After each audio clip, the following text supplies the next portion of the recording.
जय श्री कृष्ण दोस्तों। जैसा कि आपको स्क्रीन पे दिख रहा है, लोन अगेंस्ट म्यूचुअल फंड, मतलब म्यूचुअल फंड के ऊपर अपन लोन ले सकते हैं क्या? बिल्कुल दोस्तों, म्यूचुअल फंड के ऊपर अपन लोन आराम से ले सकते हैं। इस वीडियो में यही बात करेंगे कि म्यूचुअल फंड के अगेंस्ट लोन किस तरीके से ले सकते हैं, मिनिमम कितना ले सकते हैं, मैक्सिमम कितना ले सकते हैं, म्यूचुअल फंड लोन लेने के लिए क्या क्या डॉक्यूमेंट रिक्वायरमेंट रहता है, म्यूचुअल फंड लोन कितने दिन में वापस चुकाना पड़ता है, म्यूचुअल फंड लोन कब लेना चाहिए, प्लस म्यूचुअल फंड लोन का रेट ऑफ इंटरेस्ट कितना लगता है। तो चलिए दोस्तों, शुरू करते हैं कि म्यूचुअल फंड के अगेंस्ट लोन किस तरीके से अपन ले सकते हैं। दोस्तों, जैसा कि आपको स्क्रीन पे दिख रहा है, म्यूचुअल फंड पे मिनिमम अपन 10,000 से 3 करोड़ तक का लोन प्राप्त कर सकते हैं। एक ग्राहक म्यूचुअल फंड ऋण के माध्यम से न्यूनतम और अधिकतम राशि प्राप्त कर सकता है। इसमें आपके 10,000 न्यूनतम है और अधिकतम 3 करोड़ का लोन प्राप्त कर सकता है। तो दोस्तों, जैसा कि आपको पिक्चर्स में दिख रहा है कि लोन अगेंस्ट म्यूचुअल फंड आपको कब लेना चाहिए, तो सबसे पहली लाइन लिखी हुई है, can help you meet short term fund for requirement. जब भी दोस्तों आपको थोड़े समय के लिए लोन चाहिए, 3 से 6 महीने के लिए, और आपके पास में पैसा नहीं है और म्यूचुअल फंड भी आप जो अमाउंट रखा है वो तोड़वाना नहीं चाहते, उसके ऊपर अच्छा ब्याज आ रहा है, तो आप दोस्तों शॉर्ट टर्म के लिए लोन ले सकते हो। वो आपके लिए फ़ायदेमंद होगा। लॉन्ग टर्म के लिए भी ले सकते हो, लेकिन शॉर्ट टर्म के लिए सही रहता है। म्यूचुअल फंड में आपके एसआईपी जो चल रही है उसको तोड़ने की ज़रूरत नहीं पड़ेगी। इसमें इंडिविजुअल जो कस्टमर है वो भी ले सकता है, और कस्टमर की कंपनी के ऊपर म्यूचुअल फंड चल रहा है तो वो भी लोन ले सकता है। तो लोन कितना ले सकता है दोस्तों, अब उसके ऊपर बात करते हैं। तो मिनिमम और मैक्सिमम मैंने आपको जैसे कि बता दिया था।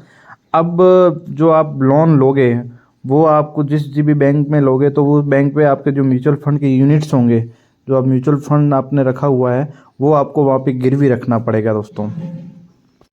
और गिरवी दोस्तों उस हिसाब से आपको लोन देगी कि आपके जैसे कि जितने भी पैसे इक्विटी फंड में अगर आपने पैसा लगा रखा है तो उसका 50 से 60% लोन आपको दिया जाएगा।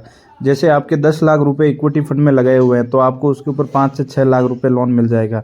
वही अगर आपके डेट फंड में लगाए हुए हैं, जो गवर्नमेंट सिक्योरिटी के फंड होते हैं उसमें लगाए हुए, तो आपको 80% मिल जाएगा, मतलब 10 लाख के ऊपर 8 लाख तक का लोन मिल जाएगा। अब दोस्तों बात करते हैं कि इस लोन पे रेट ऑफ इंटरेस्ट कितना रहता है, ब्याज कितना रहता है।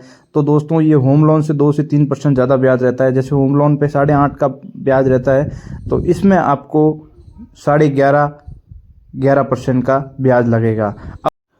और दोस्तों ब्याज के सबसे पहली लाइन है, उसके ऊपर ब्याज का वो दिख रहा है। अब दूसरी लाइन है वो 0.5% से 1% लोन अमाउंट का प्रोसेसिंग फीस लगेगी। आपने जितना भी लोन लिया उसकी प्रोसेसिंग फीस उसमें 0.5% या 1% लगेगी।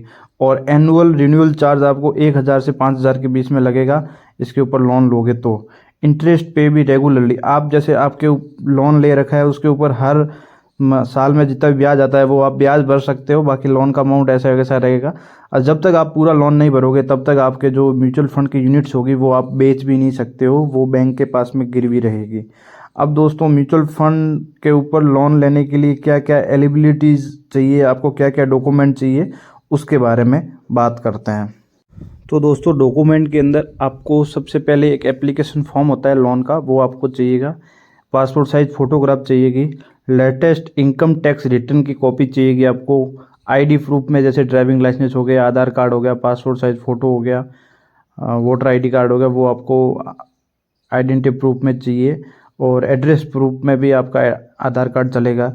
अब इनकम डॉक्यूमेंट में आपको 3 महीने की सैलरी स्लिप चाहिए, अगर सैलरी पर्सन हो। आपको 2 साल का फॉर्म 16 चाहिए और 6 मंथ का बैंक स्टेटमेंट चाहिए। अगर आप सैलरी पर्सन नहीं हो तो आपको 3 साल का आईटीआर रिटर्न आपको शो करना पड़ेगा। तो ये आपको ये डॉक्यूमेंट बाकी तो सेम रहेंगे, आधार कार्ड, पैन कार्ड और फ़ोटो, ये तो आपको एप्लीकेशन फॉर्म के साथ में देने ही होंगे। तो ये प्रोसेस रहता है एप्लीकेशन का। अब आप लोन अमाउंट किसी भी बैंक में जाके आप म्यूचुअल फंड के अगेंस्ट ले सकते हो। हर बैंक का क्राइटेरिया अलग अलग होता है। तो दोस्तों लोन अमाउंट आप म्यूचुअल फंड के अगेंस्ट ले सकते हो, और आपके जो पर्सनल लोन का जो रेट ऑफ इंटरेस्ट लगता है वो सिमिलर इसमें भी लग जाएगा, लगभग 11 से 12% का। अगर आपको थोड़े समय के लिए आपको लोन चाहिए, कि जैसे कि आपका म्यूचुअल फंड अच्छा ग्रो करने वाला है, तो म्यूचुअल फंड भी 12 से 15% के बीच में लोन ब्याज दे देता है।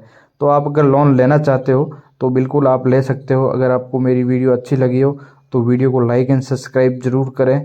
Thank you. मैं आपके लिए और ऐसी वीडियो बनाते रहूँगा। अगर आपको कुछ डाउट हो तो मेरे को कमेंट सेक्शन में ज़रूर आप पोस्ट कर सकते हो। मैं आपका अपना Surendra Singh, SBI mutual fund adviser. Thank you so much.